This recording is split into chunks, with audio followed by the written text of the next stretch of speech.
So, we've got this stark reality.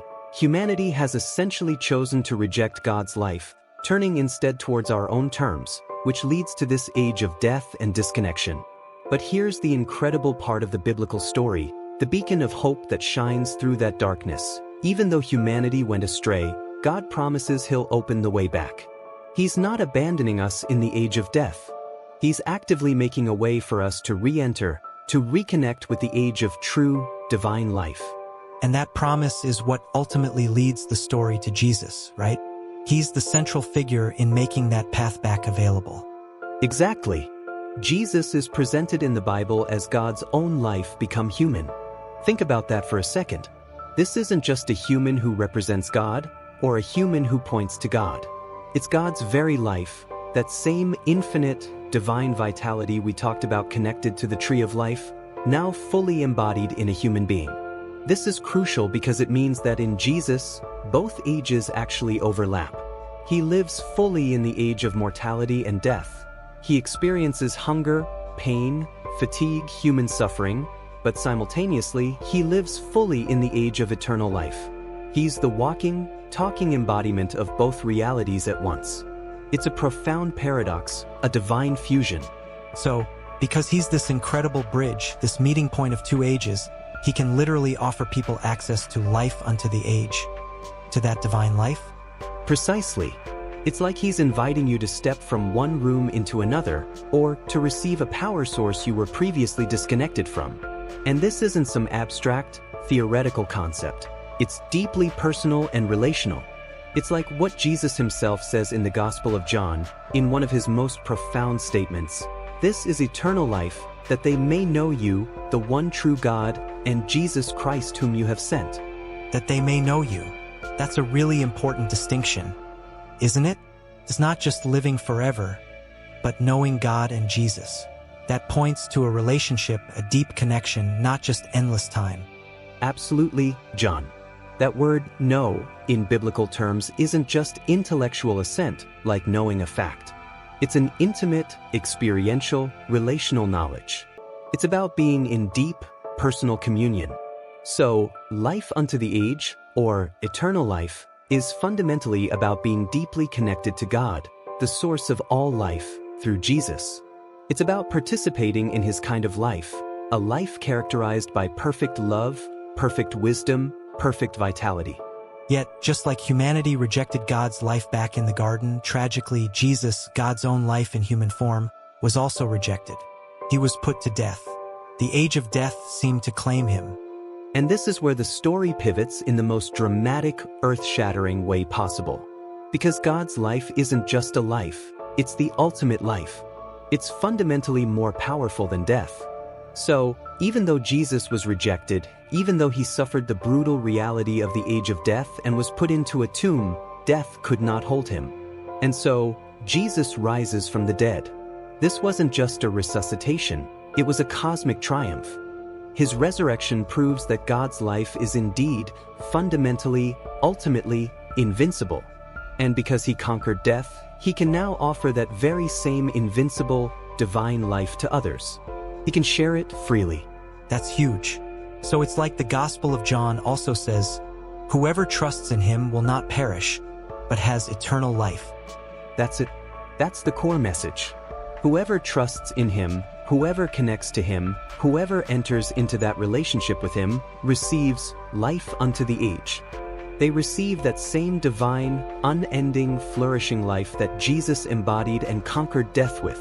Okay, this is really starting to sink in. Because most people, when they think of eternal life, they instantly think of it as something that happens only after you die. It's a distant future reward, a ticket to heaven. But what you're saying, and what the Bible seems to emphasize, is that access to this age of God's life, is something I can have right now, in the present, while I'm still living in this physical world. Exactly. And that's the truly mind-blowing part, the paradigm shift. Remember how we talked about Jesus being the place where the age of God's life meets the age of death? He lived in both simultaneously. And that means that when people trust him, when they commit their lives to him, when they enter into that relational knowledge of him, they don't have to wait until they die to experience eternal life. They can experience it here and now. It begins the moment you truly connect with Him. It's a present reality, not just a future hope. You start living in the overlap, in the intersection of these two ages. But if we're experiencing eternal life now, and we're connected to God's divine life, we also still clearly live in the age of death. I mean, people still get sick, they still grow old, and eventually we all physically die. So what happens then? What happens when I, as someone who trusts in Jesus and has eternal life, actually die physically? That's a very fair and crucial question. And here's the beautiful continuity of the biblical narrative. Just like physical death couldn't overpower God's eternal life in Jesus, He rose from the dead. Similarly, we can remain alive to God even if our bodies are physically dead. In the Bible, this state is often called being with Christ. It's a very real, very present connection to God even in death. Now, it's interesting to note that while this being with Christ is a comforting truth, the Bible actually doesn't talk about it in great detail. It's not the ultimate focus of the overall biblical story. And there's a reason for that. Oh, really? Why not? What is the ultimate focus, then? Because the primary focus of the Bible's grand narrative isn't just about escaping death, or about an individual soul going to a spiritual heaven forever. The ultimate, overarching focus of the Bible is about when the age of life completely overcomes the age of death. It's about a new creation, a new heaven and new earth, where death is defeated entirely, once and for all, and God's life reigns supreme. And when that happens, those who are with Christ, those who died physically but remained alive to God, they are recreated. They are resurrected with new, glorified bodies, and they are brought back to fully share in God's eternal life, but now in a renewed, perfected physical reality. So, it's not just a spiritual existence, but a world where the age of death, the age of decay and suffering, no longer has any power.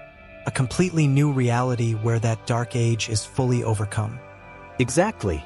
That's the ultimate biblical vision. It's a world where the effects of our self-serving age on our own terms are completely undone. A world where life is fully connected to God's own eternal life and love. And a life that is fully connected to that divine source, to God's boundless love and power, is a life that truly will never end.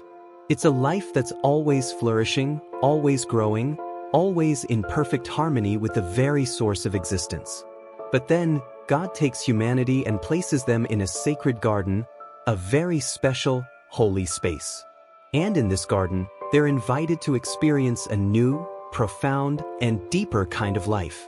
It's a life beyond mere existence, a life of profound connection and vitality. And how are they invited to access this life? By eating from the tree of life, right? That's the famous part. Exactly. We're told that eating from the tree of life offers them life unto the age. And here's the key. This age refers to an age of infinite potential, an age defined by its connection to God's own divine life. It's a life that's meant to endure, to flourish, to never diminish, because its source is God's own boundless, eternal existence. It's not just a long life, it's a quality of life infused with the divine. But the story, as we know, takes a dramatic turn. Instead of accepting this offer of life unto the age, this life of infinite potential connected to God, they choose a different path. They eat from the tree of knowing good and bad. Without determining what is good and bad apart from God's wisdom, it's a declaration of independence, a desire to define reality for themselves. This choice creates a new kind of age, a new dominant reality. And so, the consequence is profound. They're exiled from life unto the age, from the age of divine connection. And tragically, they go into what the Bible calls the age of death. They mistreat each other, they do what's right in their own eyes, and things just spiral. Violence explodes. Humanity becomes fundamentally disconnected from its source of life. Exactly. And so, the whole rest of the story of the Bible, from that moment in the garden onward, can essentially be thought of as a cosmic, historical choice between two different ages. On one hand, you have the age of life on our own terms, where we define good and bad for ourselves, which ultimately leads to death, chaos, and separation. And on the other, you have the age of God's own life, which is defined by love, wisdom, connection, and true, unending vitality. The entire narrative tension of the Bible flows from this fundamental choice.